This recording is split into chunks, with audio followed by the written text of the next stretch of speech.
Hello Gemini, my name is Lola. Welcome to my channel. Thank you so much for being here. I'm going to be doing your reading for the first half of 2023. This is a general reading, so please take what resonates and leave the rest. Be sure to check out your sun, moon, and rising signs for a more complete picture of what the year has in store for you. So I'm going to begin by pulling some oracle cards to just see what the overall theme and tone is for the first half of the year. Then we'll pull a tarot card for each month, January through June, to get a little bit more clarity into each month. And then I'll wrap it up with a love message and romance guidance cards. And then we'll close things out with an angel answer deck. So that'll be for those of you that have a specific question or situation that you brought to the reading today. We'll see what kind of answers and guidance we can get for you at the end of the reading with those angel cards. So let's see what who your angel is for the month of, or excuse me, the first half of the year of 2023. So what is Gemini's angel? What is the angel message for Gemini for the first half of 2023? What do we have for Gemini? Okay, Gemini. We have transcendence. Rise up, honor your inner force. Steps are being given. Dance with the universe. Oh, that sounds so fun. Let's see what else comes up for you. Okay, let's see what your spirit animal is, Gemini. What is the spirit animal for Gemini? What is Gemini's spirit animal? What is...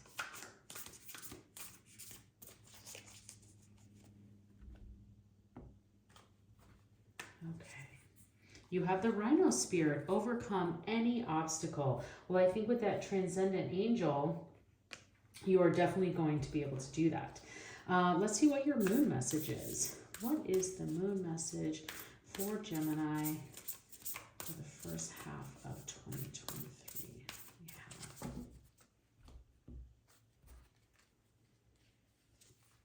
Okay, Gemini, you have practice gratitude, last quarter moon in Sagittarius. So this card here, the moon message really is the main tone and theme of the first half of 2023. It's the manifestation deck. So it's what the universe wants you to, and your meditations, what the universe wants you to be spending your time thinking about during your meditations. So when you're in that prayer time or meditation time or in your quiet time, I would definitely make sure that you are practicing gratitude. And when we are thankful to the universe for those things is when we start to see the universe overflow with abundance and bring a lot of things forward. So especially thinking about this with the rhino spirit, the rhino spirit is just reminding you that you can overcome any obstacle. No matter what may present itself to you, Gemini, in this first half of 2023, you are capable of overcoming that. And you really need to settle in to making sure that you're practicing gratitude with the universe, that you are thanking the universe for the things that you do have. And the things that you are successful and that you are happy about. And that is how you will start to overcome any obstacle. Looking at it again here with the transcendent angel that we have for you, they're really asking you to honor that inner voice and trusting your intuitions, and that the steps are being given to you. So you will need to make sure that you're paying attention to the signs of the universe.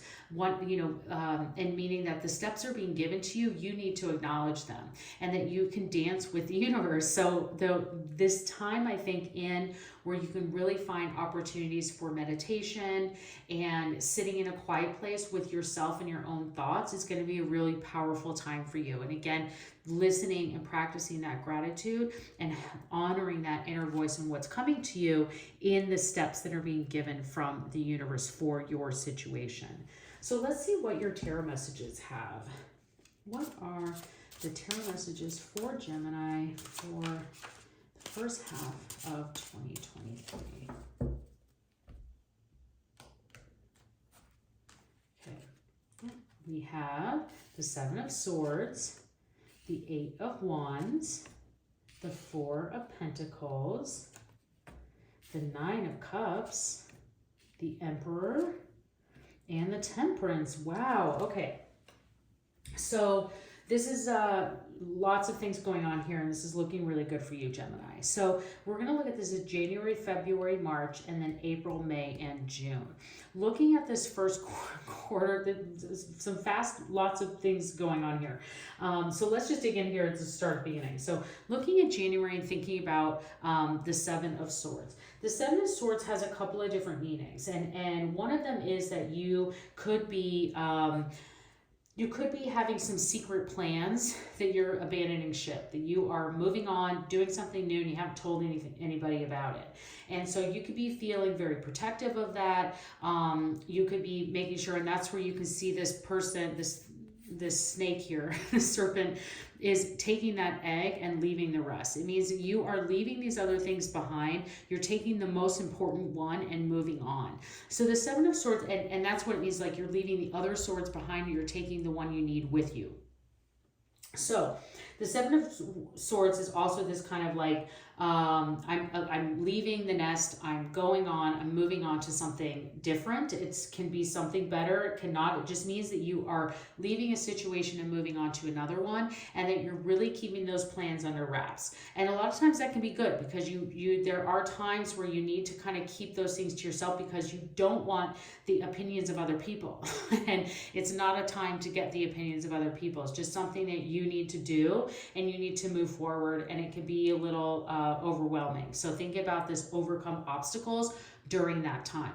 The Seven of Swords can also be a time of just being a little bit deceitful. So we have to make sure that you're not the information that you may have, what's here, what you're hiding, is not something that can harm or hurt others. So that's just something that can come out with the meaning of the Seven of Swords, to just be sure that you're not the things that you are hoarding or keeping is not harming or hurting others. But what I see more so than anything is that you have some sort of plan in place that you're really keeping under wraps, because you're moving on to something that might be coming up for you. And there's definitely something coming up for you, because in February you have the Eight of Wands. Now the Eight of Wands is fast moving energy.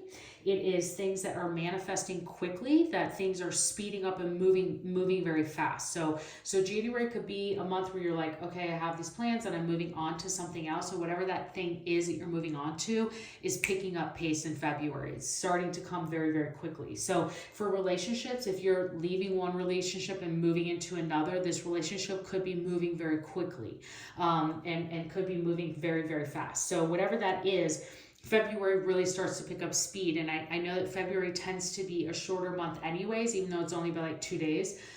It could feel even faster for you in February. Just things could be moving really quickly, and just you like so fast you can't even it feels like you're in a tornado. So another time for you to just like settle in, remember these angel advices, make sure that you're practicing gratitude. But be ready for February to be a lot of fast moving energy, things manifesting very, very quickly for you.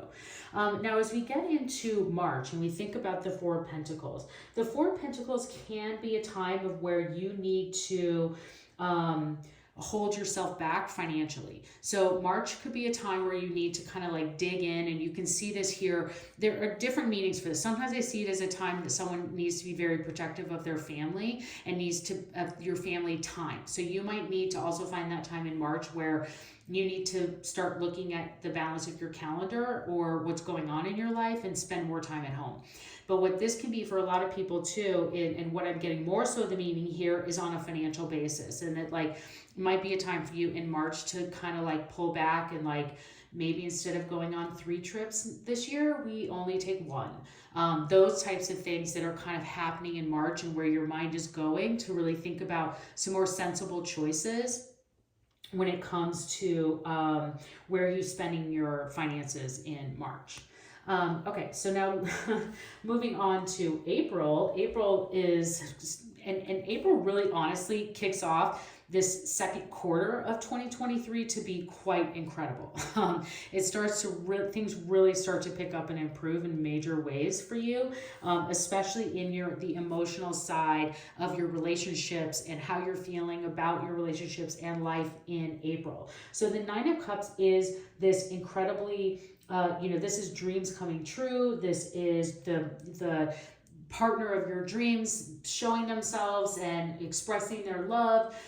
This could be your, so many things, all your dreams coming true, and like your manifestations and things starting to really show themselves. So the Nine of Cups is an incredibly wonderful, wonderful card. It is self-satisfaction. It is feeling you're feeling your glow, you're feeling great about yourself. Your emotional stability of life is really, really strong here in April. It's feeling very, very good for you. And in fact, you're like, other people are even noticing, like, wow, like you look really happy, and you're just like, yeah, I am. Like, duh, like, of course I am. And that's where we see that really in April looking great, and it continues to carry on. That power moves from even the emotional side of your life into even the work part of your life, and that looking at in May that you are really feeling strong and standing in your power. The Emperor is a very confident power. The Emperor is someone who is standing with structure and stability. This is them kind of ruling. I always say this, like the ruling of the house, this ruling of all aspects of your life. You have them in order here. You can see the strings kind of going into all of the people below. And this is really you just feeling much more secure and stable in all the aspects of your life. Like you have them all kind of like, yes, like if I want to move this part of my career here, I can do that. If I want to move this part of my social life there, I can do that. If I want to move my partner and move our relationship in this direction, you have the ability to do that. So that's really where that's standing strong for you in May.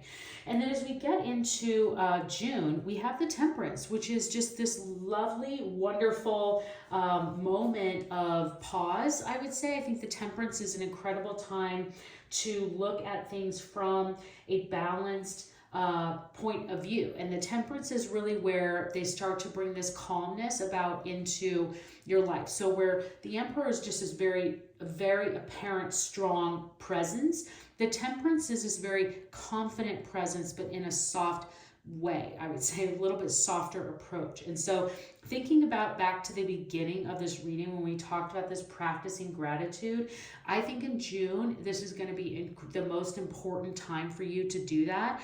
And you can even see that here with the Temperance, that this is really the epitome, this artwork of that moment, of someone who is being in moderation, who is sensible, who is looking at life from a calm demeanor and from a place of graciousness and grace. So that's where I think that this would be incredibly important for you to remember that in June, is to that, like, this is that month to have a little bit more moderation, sensibility, kind of making decisions from a calm, cool, clear place, and especially a place that's coming from gratitude and thankfulness. So thinking about that in June.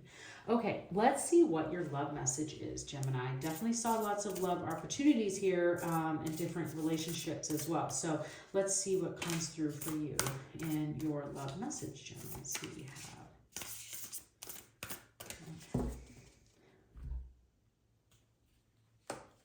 We have miracles and blessings. Everything has its gift. Yes, all love definitely has its gift, but I think that in everything that you're talking here and us talking about gratitude and overcoming obstacles is for you to remember that no matter what, there's always a blessing and a miracle behind anything that happens, and things happen for a reason, and we just practice our gratitude and gratefulness for that. And that every person you meet also has a gift and a lesson and love to give. So remembering that for you there, Gemini.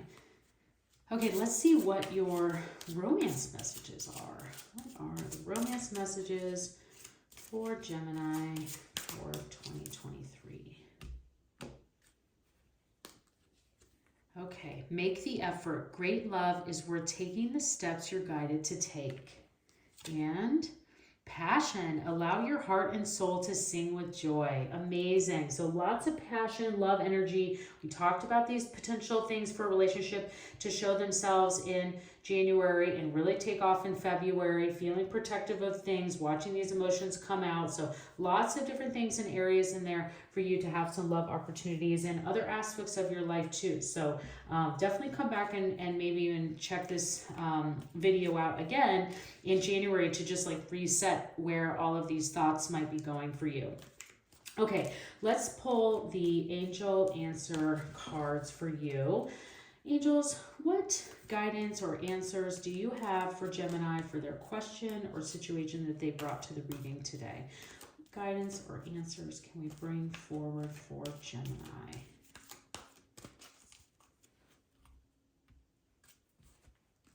Okay. We have compromise.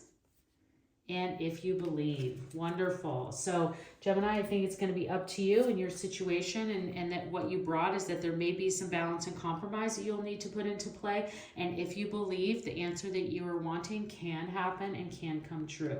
So Gemini, I hope you enjoyed this reading. Please consider subscribing to my channel. I would love to see you again, and have a great year.